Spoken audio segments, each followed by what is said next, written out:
una producción de Radio Política. Política en Acción, presenta Charlas de Café con sabor a política.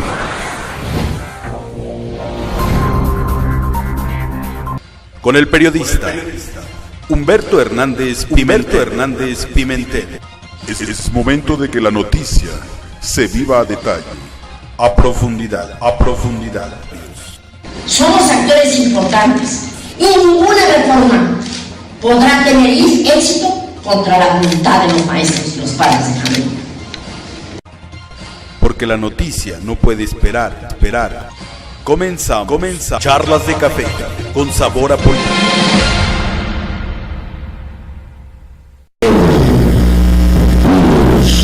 Señores, delincuencia, en el cual pretende hacer aclaraciones con respecto a que no es el gobierno del Estado el que ha tenido contactos con ellos, sino precisamente quien acusa al Estado de tener vínculos con la delincuencia. ¿Qué lecturas podemos sacar a esta situación? Mira, a mí me provoca una risa nerviosa porque tan mentirosos somos unos como los otros. Toda la clase política, salvo algunas honrosas excepciones, están convertidos en manipuladores, mienten, ocultan lo que les conviene y cuando les conviene le arrojan lodo al otro.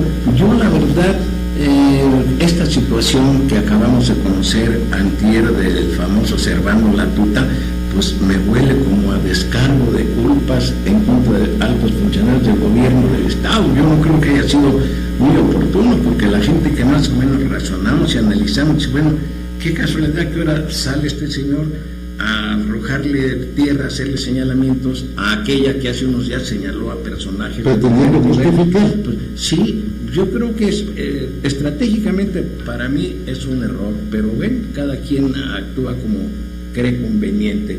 Yo desde luego, a veces yo digo, son tan delincuentes los unos como los otros. Cuando la señora Calderón señaló que un grupo de personas de Michoacán habían ido al Senado de la República y los señaló de delincuentes, pues perdónenme, los de ahí adentro también son delincuentes, nada más son delincuentes de cuello blanco. Son delincuentes de cuello blanco. Y pues siempre hemos sabido que se entienden bien los delincuentes acá de la calle, los delincuentes de piso, con los que están en el lugar muy importante. Alberto,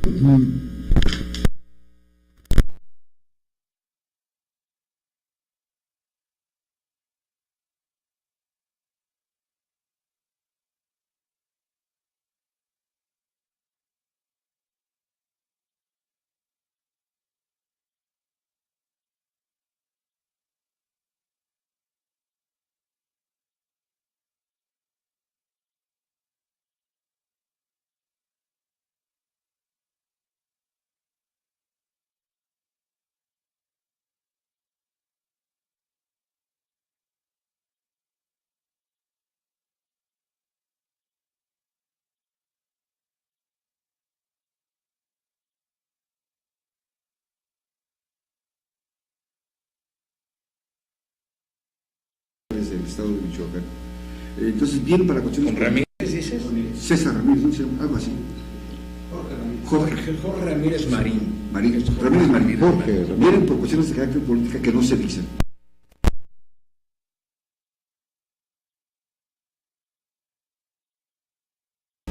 El Estado de Derecho está en reto. Se está restando al Estado de Derecho.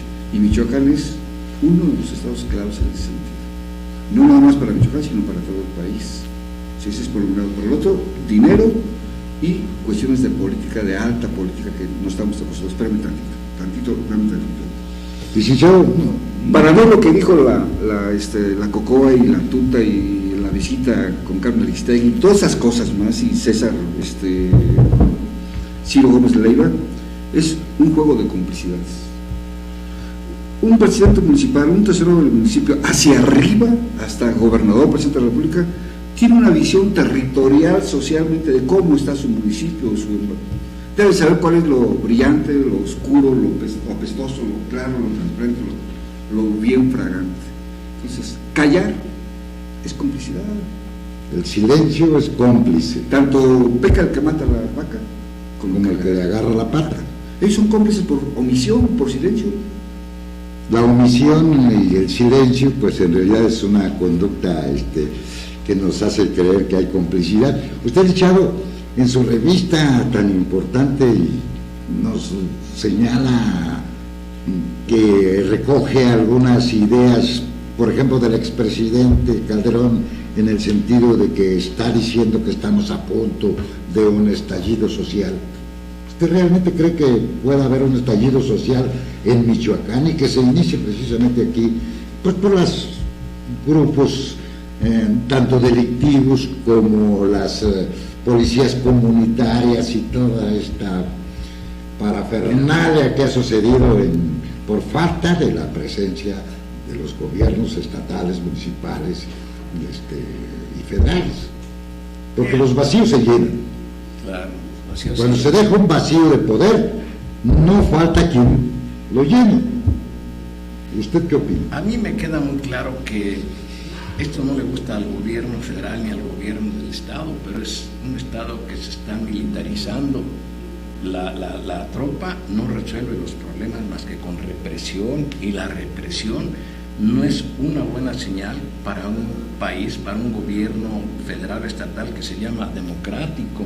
Si verdaderamente quisieran demoler, desactivar la actividad ilícita, que no nomás es el tráfico de estupefacientes, ¿por qué no atacan a las estructuras financieras? ¿Dónde está ese dinero que recoge la delincuencia organizada del secuestro? Aquí en Morelia las cosas se ocultan. El transporte público, las combis, los concesionarios entregan 500 pesos mensuales para protección de por unidad. Estamos hablando que en el estado hay 8.500 unidades aproximadamente, pues nada más pongan el lápiz. ¿Por qué nada más van allá a ciertas regiones a apaciguar? Porque no solo es la actividad delictiva, es lo que ya se plantea, la gran inconformidad que hay. La gran inconformidad, hay malestar. ¿Por qué? Porque hay atropellos, porque hay injusticias. Esta reforma hacendaria, que de reforma no tiene nada, va a agravar más la situación, y la gente no comprende que esta reforma la hacen precisamente porque viene otra situación grave con los energéticos, fundamentalmente con el petróleo.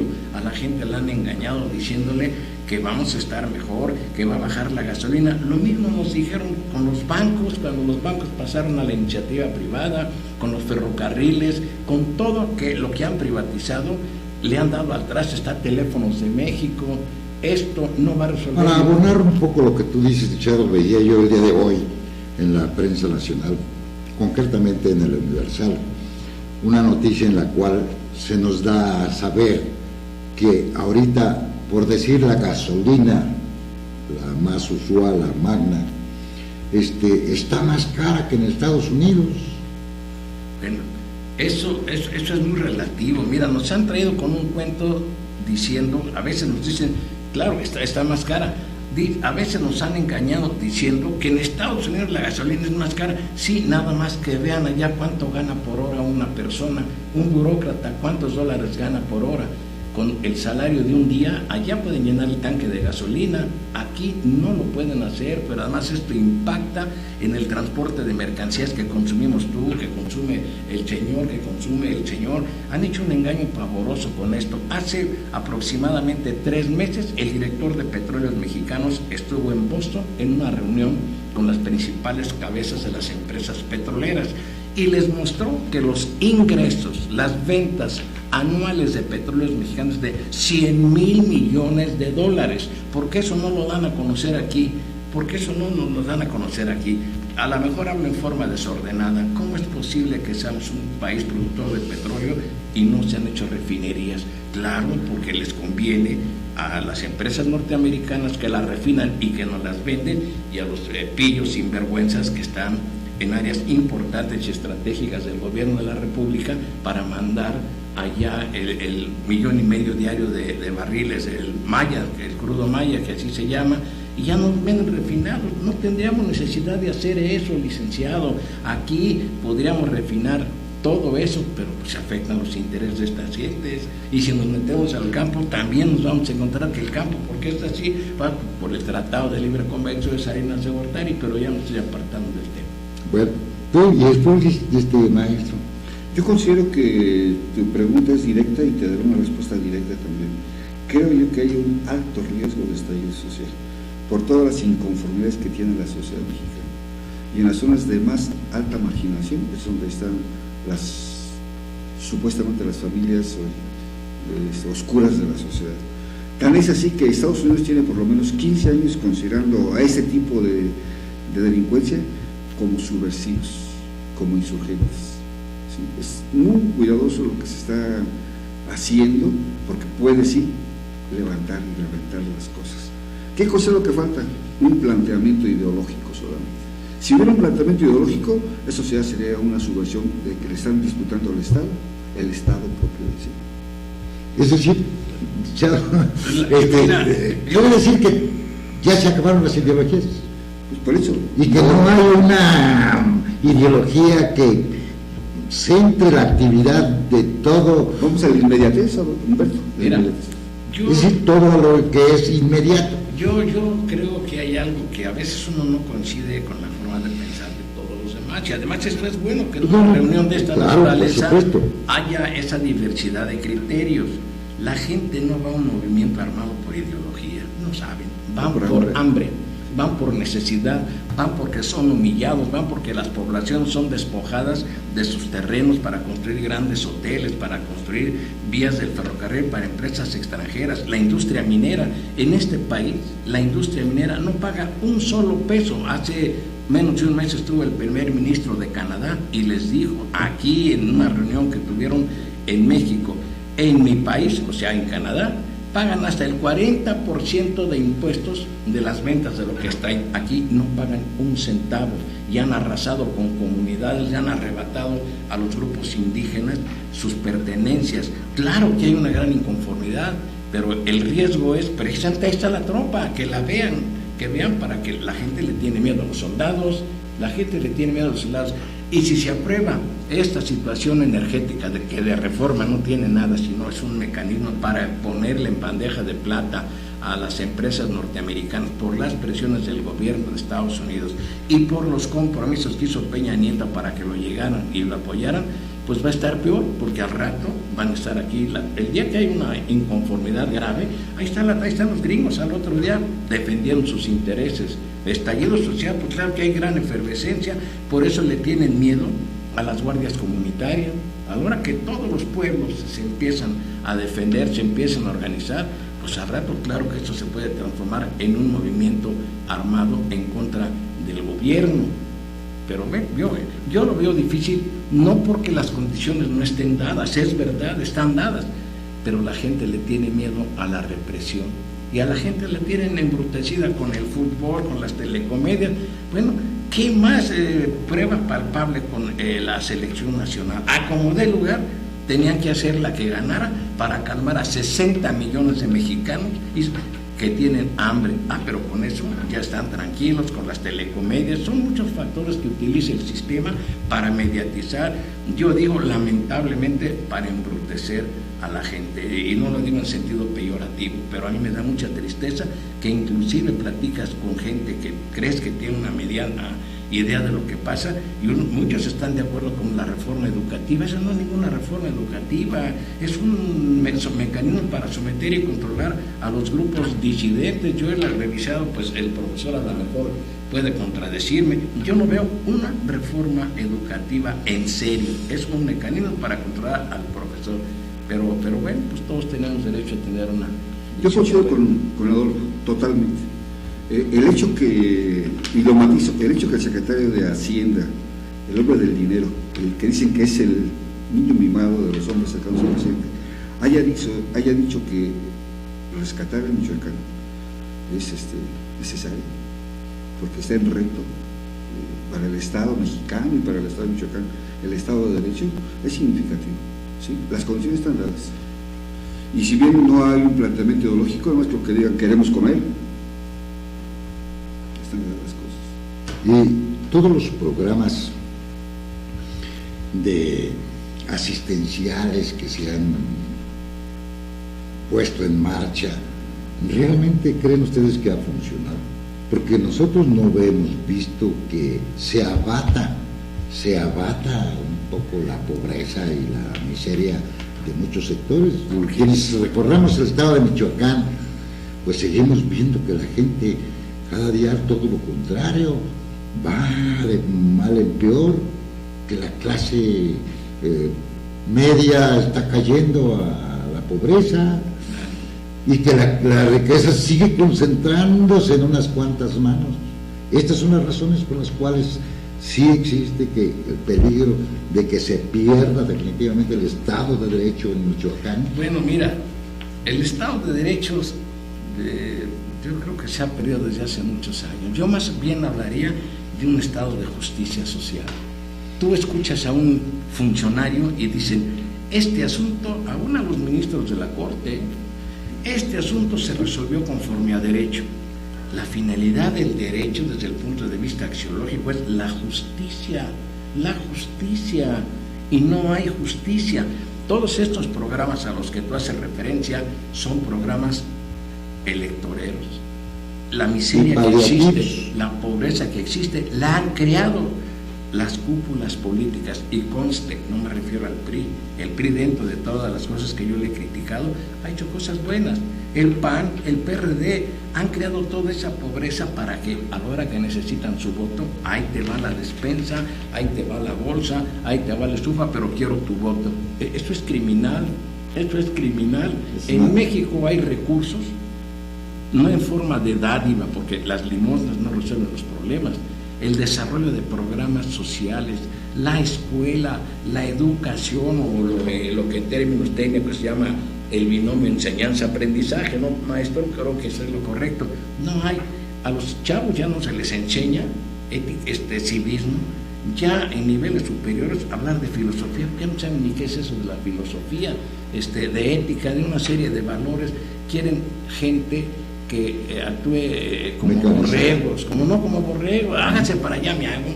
¿Y quién, a través de dónde mandan esa señal? Pues la televisión. La gente dice, lo dijo López Dóriga. Pero ¿quién es López Dóriga? Una gente que está al servicio del sistema. El caso que mencionabas de Ciro Gómez Leiva, qué bueno que le pegó y le hizo críticas severas al gobierno, pero yo quisiera ver lo que esas críticas, y conste que no defiendo ni a Vallejo ni a Reina. ¿Por qué no se las hace el presidente de la República? Pues saben a quién critican. A veces los medios arremetemos contra un policía, pues no, el nombre está arriba, el responsable es el jefe de la policía, el procurador, pero vamos a lo más bajo. Son muchas cosas las que hay que comentar, y esto es interesante que tengas este espacio abierto. Dice, a ver, maestro. En relación con tu pregunta, Humberto, sobre la funcionalidad de los programas sociales para combatir la pobreza y el hambre, me voy a referir a un refrán, a una expresión china: no me des de comer, enséñame a pescar. No me des un pescado, sí. Enséñame a pescar. Fíjate. Y la otra es la primera, la segunda es: ¿por qué hay pobreza? Pues porque no hay empleo. Porque si no tienes empleo, lo que recibes es para comer. Si no tienes, pues no vas a comer. Entonces, si hay empleo, el poco que hay generalmente está mal pagado y sin prestaciones sociales. Entonces, pues, lógicamente que si no tienes trabajo, o tienes trabajo pero mal pagado, pues ¿qué le llevas a tu familia para comer? Es decir, todo se concentra en el problema económico. Como dijo Clinton, sí. ¿Es la economía, estúpido? Sí, es la economía, estúpido. Pues sí, es cierto. Mira, lo que él toca un tema interesante. Ya nadie se acuerda de una reforma laboral que se hizo en México hace poco, al inicio de este gobierno. Sí. ¿Cómo es posible que el factor fundamental para que acabar con la miseria es que la gente tenga empleo, pero un empleo digno y como lo establece la Constitución? Pero resulta que autorizan contratos a prueba, contrataciones por hora, tratan de eliminar todo el aspecto sindical. El patrón va a poder correr al trabajador a la hora que se le pegue la gana y no podrá demandarlo. O sea que es una serie de contradicciones, de engaños y de mentiras. Mientras no se impulse el desarrollo económico en este país para favorecer a todos los grupos, a las grandes masas, esto no va a cambiar y seguiremos en esta situación y unos pocos acumulando las grandes fortunas. Y lo más grave, fíjate, lo más grave, en otros países tú ves que Mr. Smith es millonario porque tiene una fábrica de X cosa, el del Google, no sé cómo se llamaron con los aspectos técnicos, pero aquí los grandes millonarios, ¿quiénes son? Un señor Slim que se ha enriquecido con el espectro electrónico, con las concesiones, y para donde tú le busques son cosas de propiedad de la nación los que lo han enriquecido, y los que gobiernan entregan lo que no es de ellos, es de nosotros, pero no nos podemos defender, no sabemos ni cómo organizarnos, estamos a merced de los oligopolios, de los monopolios.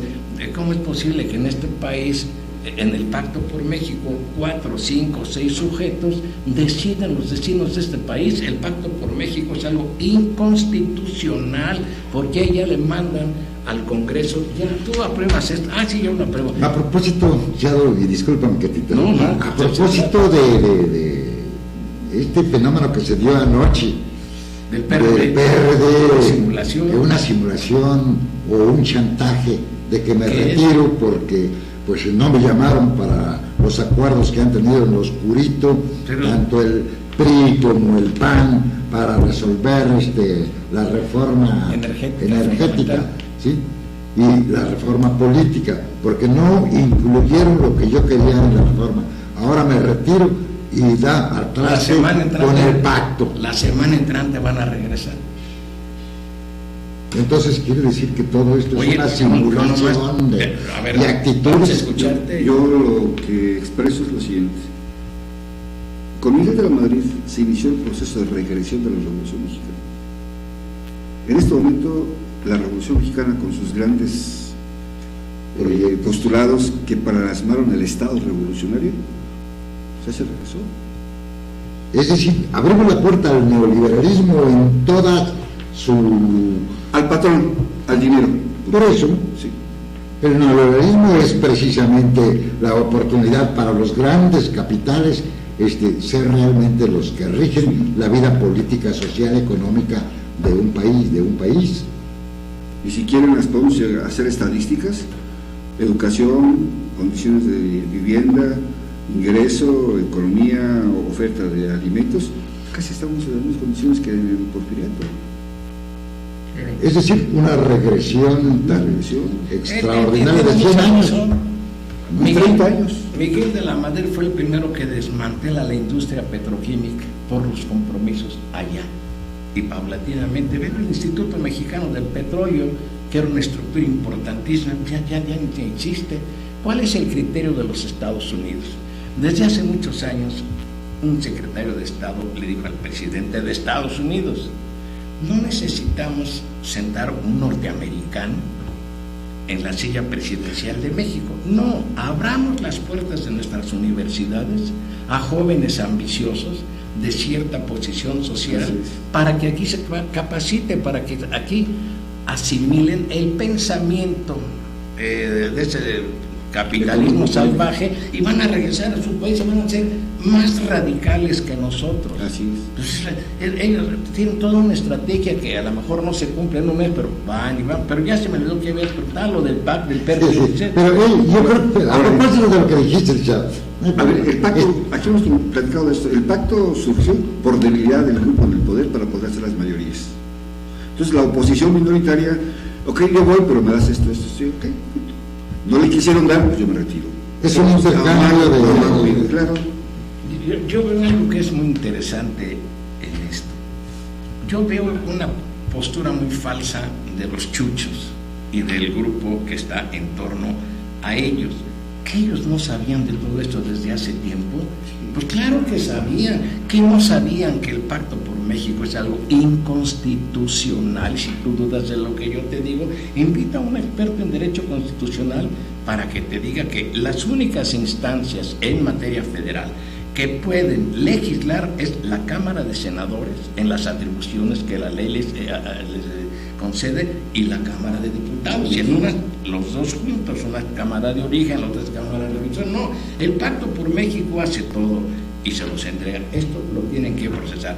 Yo aquí más bien veo una cosa. Acuérdate tú que hace no muchos días López Obrador, cuando le preguntan, ¿usted iría con la dirigencia del PRD a una manifestación, a una protesta como la que va a haber este fin de semana? ¿Y qué les dijo él? Fíjate, sí, siempre y cuando abandonen el Pacto por México. Ya lo están abandonando ahorita, pero yo estoy seguro, y ojalá la semana entrante me invites para decir, ahí está, ya regresaron, ya lo que dice el maestro Etelberto, ya lo consiguieron. Pues son puros chantajes, son arreglos, le hacen el juego a un gobierno que desde mi punto de vista es ilegítimo, un gobierno que sabe que no ganó honestamente las elecciones.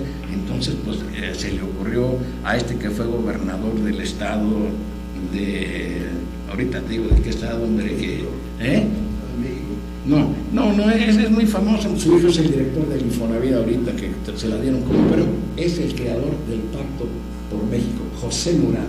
José Murat es el que le lleva la idea. El de Oaxaca, sí, le lleva la idea al presidente, a Osorio Chong, a Videgaray y al grupo cercano al presidente. Dice, yo te sugiero este Pacto por México para lo que echen, para jalar a las cúpulas partidistas y desde ahí controlar todo lo que podamos. Pero para mí es una simulación la de Zambrano, porque además pues saben que están totalmente deslegitimados. Como un grupo de izquierda va ahora a ¿quién le va a creer que es un grupo que lucha por la democracia, por la justicia social? Están totalmente desacreditados. Absolutamente, no tienen ninguna validez, no tienen ningún, ya ni siquiera arraigo en el pueblo. Siempre los han considerado ya igual o peor que aquellos a quienes criticaban. Tú tienes más experiencia que yo, tú conoces muchas cosas. Yo creo que cuando tú eras muy joven este país era otro, a lo mejor había verdaderos luchadores sociales. Sí, lo sabía. Pero pues son unos cínicos, son luchadores sociales que cobran altos salarios, tienen los grandes negocios. Efectivamente. Y ya mejor no sigo hablando. Bueno, pues realmente el día de hoy hemos tenido una charla muy interesante y sobre todo pues hoy nos honra la presencia aquí del licenciado, quien además pues ha escrito algunos libros sobre derecho y lo creemos con una gran capacidad para que nos siga ilustrando, porque lo seguiremos invitando a que acuda a estas charlas. Muchas gracias y nos veremos el próximo viernes. Muchas gracias. Muchas gracias. Es que de repente te gana la emoción y te salen mil cosas en la cabeza. No, pero eso es lo interesante de esto, no de que hagamos estas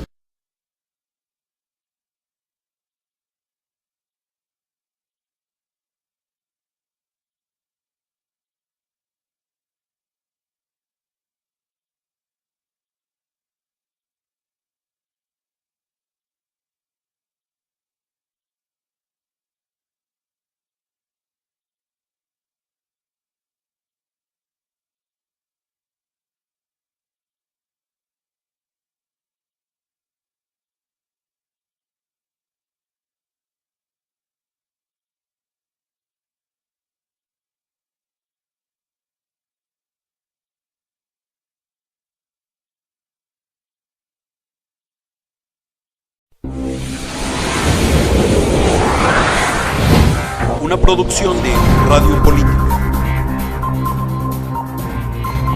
Política en Acción. Presenta Charlas de Café con sabor a política.